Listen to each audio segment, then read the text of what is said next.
ऐसा बच्चा जिसे क्रिकेट की मुकम्मल हिस्ट्री याद है, हर प्लेयर का स्कोर और कौन सी टीम ने कितने वर्ल्ड कप जीते सब याद है। बाबर आजम का आज तक का हाईएस्ट स्कोर 196। ऑस्ट्रेलिया ने कितने वर्ल्ड कप जीते हैं? 9। इंडिया ने तो 6 जीते हैं। आज आपकी मुलाकात फैसलाबाद के 9 साला अयान से करवाने जा रहे हैं, जिसको क्रिकेट का चलता फिरता हुआ इंसाइक्लोपीडिया कहा जाता है। इसके पास क्रिकेट की तारीख का इतना इल्म है, किस मुल्क ने कितने आज तक मैचेस जीते हैं, कितने वर्ल्ड कप जीते हैं, किसका सबसे ज्यादा स्कोर है, किसका काम है, विकेट किसने कितनी ली, पाकिस्तान का हाईएस्ट स्कोर प्लेयर कौन है इंटरनेशनली, ओवरऑल सारी चीजें जो है वो जानता ही है। इतनी कम उम्र का बच्चा। सुबह को कब उठते हो, स्कूल जाना, फिर उसके बाद घर आना, होमवर्क करना, ग्राउंड में आके क्रिकेट खेलना, मुझे सारा शेड्यूल बताओ। मैं सुबह उठ के स्कूल जाता हूँ, उसके बाद आके खाना खाता हूँ, नहाता हूँ और उसके बाद क्रिकेट खेलता हूँ।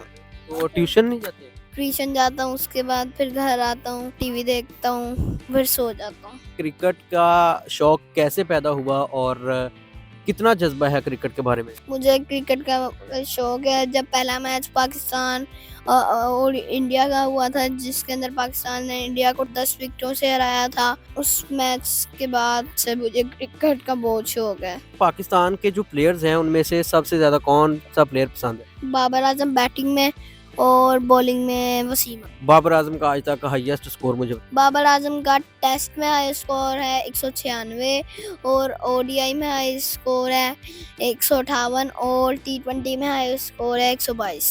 ओवरऑल आप दुनिया के पूरे क्रिकेटरों की अगर बात की जाए, बैट्समैन में कौन सा आपको बैट्समैन पसंद हो? ओवरऑल बाबर आजम है। बाबर आजम ही क्यों? इतने बड़े बड़े नाम है क्रिकेट की दुनिया में। बाबर आजम की कवर ड्राइव बड़ी अच्छी है, वो मुझे पसंद है।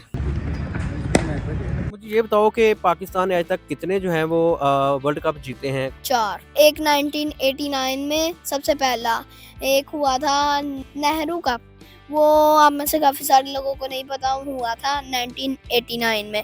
और उसके बाद 1992 का ओडीआई वर्ल्ड कप और उसके बाद 2009 में टी20 वर्ल्ड कप, जिसमें कैप्टन था यूनुस खान। और उसके बाद आखिरी में 2017 की चैंपियंस ट्रॉफी, जिसमें कैप्टन था सरफराज अहमद।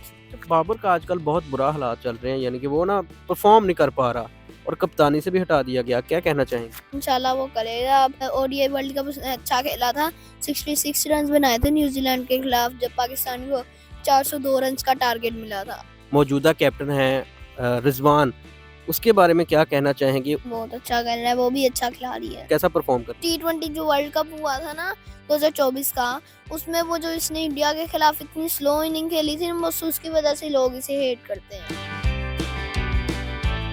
मौजूदा पाकिस्तानी क्रिकेटर जो हैं, उनके अंदर सबसे ज्यादा टुक टुक वाली क्रिकेट कौन करता है?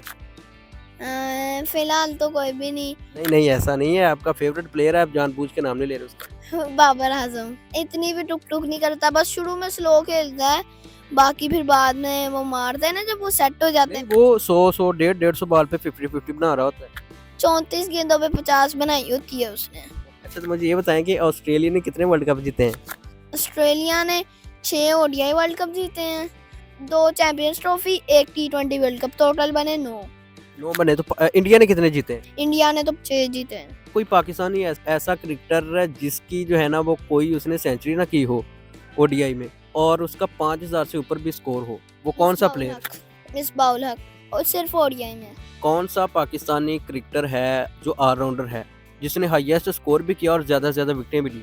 मोहम्मद हफीज है, 50 विकेट से ज्यादा ली हैं उसने, 61 ली हैं, और उसके अलावा 2500 रन भी बनाए हैं। पाकिस्तान का एक असासा था आमिर, तो उससे जो है ना इंडिया के प्लेयर्स बहुत डरते थे, तो उसने अपनी जो है ना वो रिटायरमेंट ले लिया क्रिकेट से। कैसे देखते हैं इसको? बहुत ज्यादा असर पड़ेगा, वो टॉप ऑर्डर के सारे बैट्समैन इंडिया के आउट कर देता था, विराट कोहली, रोहित शर्मा और शिखर धवन जैसे। कौन सा पाकिस्तानी प्लेयर है जिसके ऊपर बॉल टेम्परिंग का इल्जाम है और उसको खुद तस्लीम भी करता है?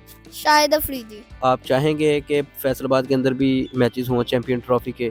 मैं अंकल मोहसिन नकवी को ये मैसेज देना चाहता हूँ कि फैसलाबाद में भी मैचेस हों, मैं बाबर आजम से मिलना चाहता हूँ।